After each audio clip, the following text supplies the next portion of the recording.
Ladies and gentlemen, I cannot believe it.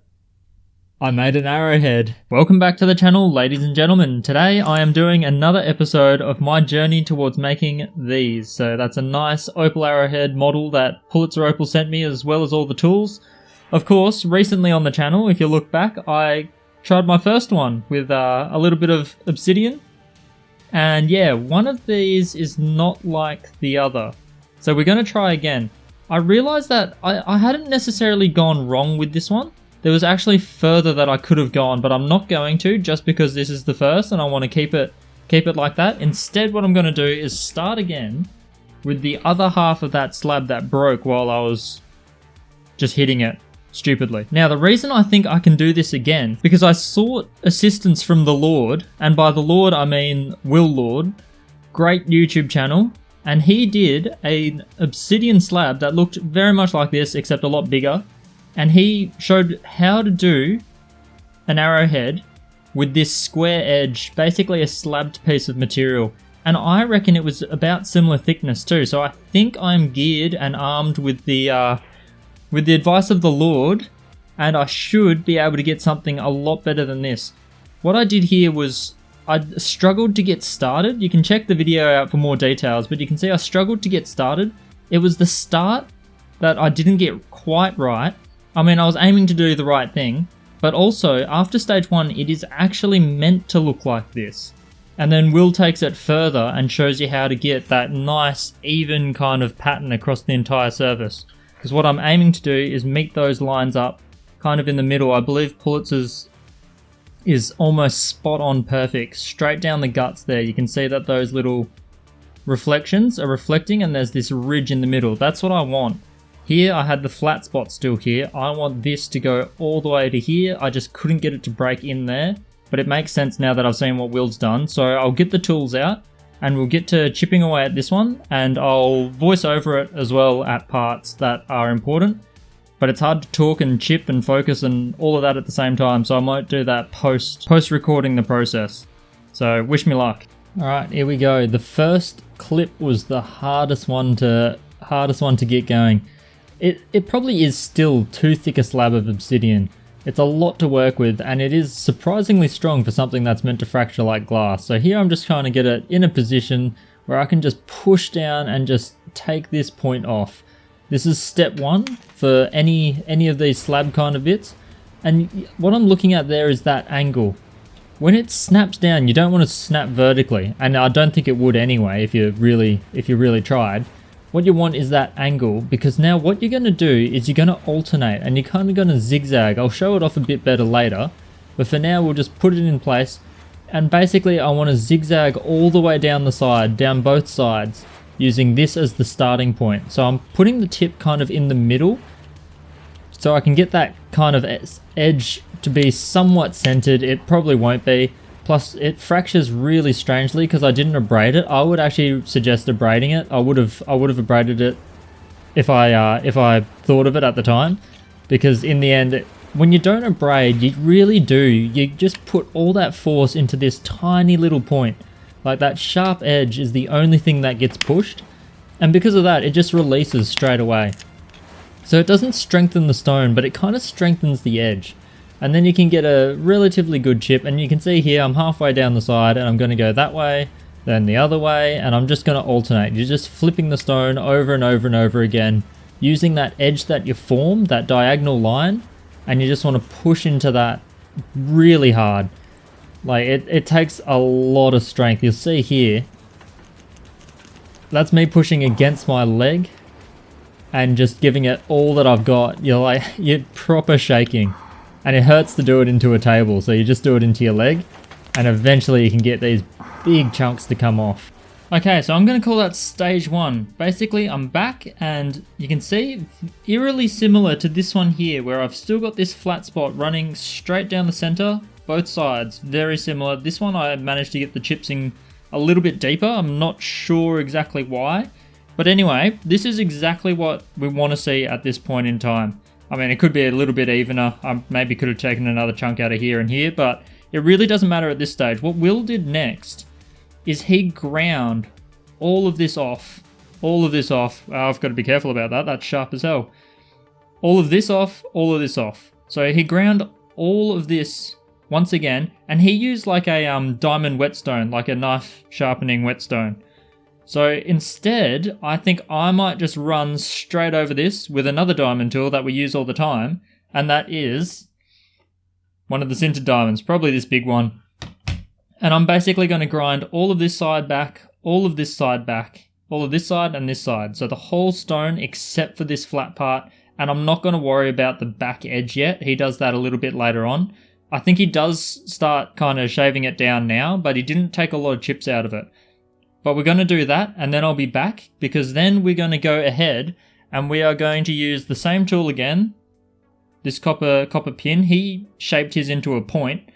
And basically we just want to do the same flaking again, but this time instead of just pushing straight down, almost straight down, what we want to do is go a lot more horizontal in line with the stone and also perpendicular to the edge. So that is what gets you those deep ones. If you go at an angle like this, what you're going to end up with is lots of little short, sharp little chips coming out, just like I've done here.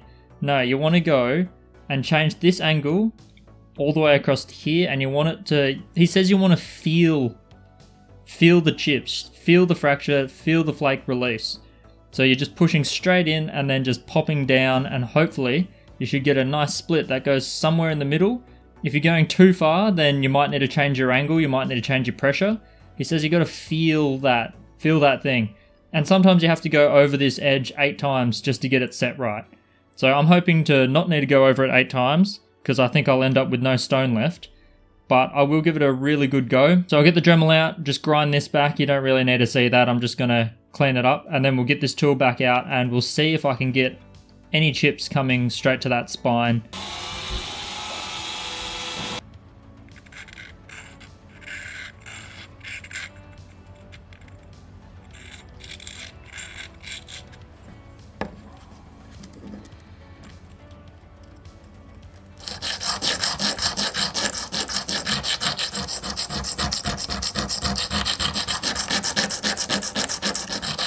Alright, so ground it back, finished it off with the abrasive stone because I wanted to get that nice flat edge about 70 odd degrees. And now I've got to actually change my method completely. Instead of pushing so hard that my hand is kind of like shaking, we're going to do this very measured, very gently. I've redone the tip of this. I do wonder if it's the right shape, but what I'm going to do is basically with this profile here, I'm just going to try to catch it on this top edge here. And we're just going to push in mostly and then flick down. Towards this tip end, I have to be really careful. I have to be really measured. Because if you look at the center line just going straight down here, I only wanted to chip in to that line, which is only a couple mils deep. Whereas down here, I want it to go in like 1.5 centimeters. Now, in terms of how I'm going to attack it, this line you can see is slightly closer to this side. That's just from my first batch of chipping. So because it's closer to this side, that center line there, I'm going to actually start on the side that is further away. So this one here, because when I break this off and it goes deep in, this line is going to go to where the break is, and the break should be just on the other side. So then we'll be slightly too close to this side, and then when I do that second chip in that direction, we should be right down the middle again, hopefully. And hopefully we can get this done in one pass. I'm not overly confident in that. It probably will take a couple, because I think this is still a little bit too wide in the tapering. And then I'll show you how I'm going to trim this back edge down, because I'm not going to use a Dremel or anything for that. I'm going to actually try to do it properly with something like this. And yeah, just carve that one back as well after we finish the flaking. Let's get going and see how it goes. Alright, so really gentle at first, and I'm just taking off that tiny little chip that's pretty much spot on. And just going down, I'm trying to do about 1 millimeter between each one. Trying to make them bigger and bigger as I go down. There you can see the first two, and we're pretty much on track. Small one, slightly bigger one, and if I line it up, it looks like it's going straight down the middle. Get a third one, and look at that. I'm just getting that ridge perfectly dead center, and I thought I was off to an absolute flyer. 1, 2, 3. Alright guys, it took a lot more effort than I thought. I did try to do the smaller breaks at the top and get bigger and bigger as I go down. If I zoom out, you can see the desk. There's the pile. I got some really good flakes off, but I really did want these to end up breaking down to here somewhere, and they just haven't gotten there.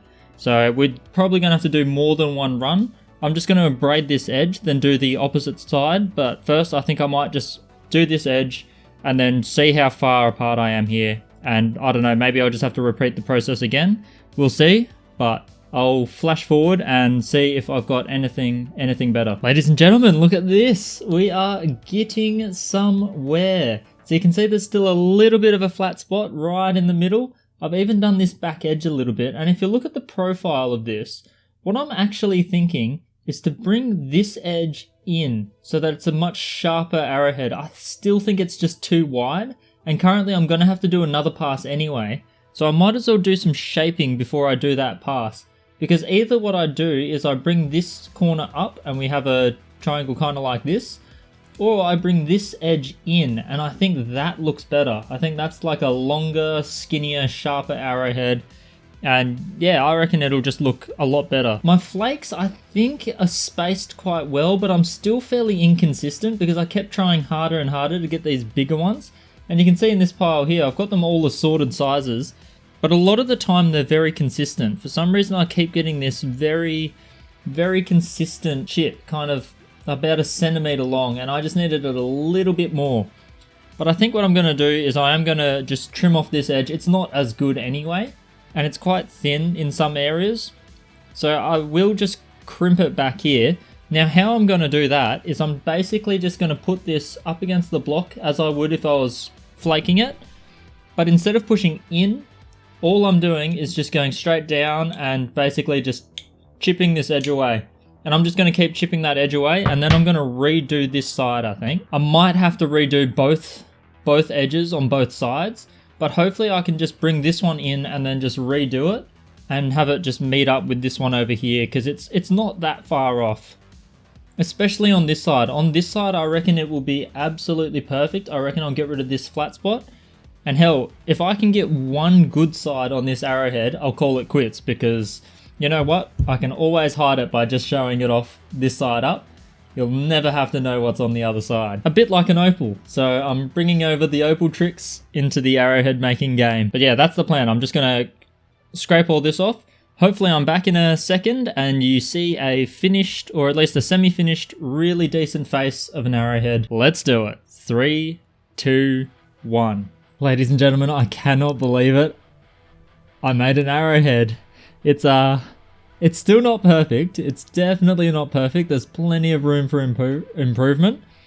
But in essence, it is basically what I've been after. So I somehow have made an obsidian arrowhead. There it is compared to Pulitzer's. I kind of copied the notching from him as well. If you have a look with the white backgrounds, I've put in the 2 side notches and then one like kind of middle notch. I haven't done the side notches deep enough now that I'm looking at it, so I might tweak that and make it more like Pulitzer's. It's just a bit skinnier and longer. And yeah, I don't know what to say. I can't believe it. Feels like an awards ceremony, but I would like to thank each and every one of you that commented, whether it was pointing me in the right direction, whether it was giving me tips and tricks, or whether it was just telling me another video to go look at. But yeah, even just the messages of encouragement were enough to keep me going, and I've gotten to the point now where I think I know the basic fundamentals. It's just about practice now, and I can't believe I got there so quickly, and that really I have to thank you guys for that. I also have to thank Pulitzer. Without Pulitzer, I would not have even had an idea what to call this to be able to actually purchase it. I have had a look online before, but I never knew if the tools were going to be too dodgy to use or whether they were even the right tools to begin with. So the fact that Pulitzer sent over everything that I needed, from this little grinding stone to these little holding pads to the actual knapping tools themselves, I wouldn't even have picked up a stone and done this absolute monstrosity if it wasn't for Pulitzer. So huge shout out to him.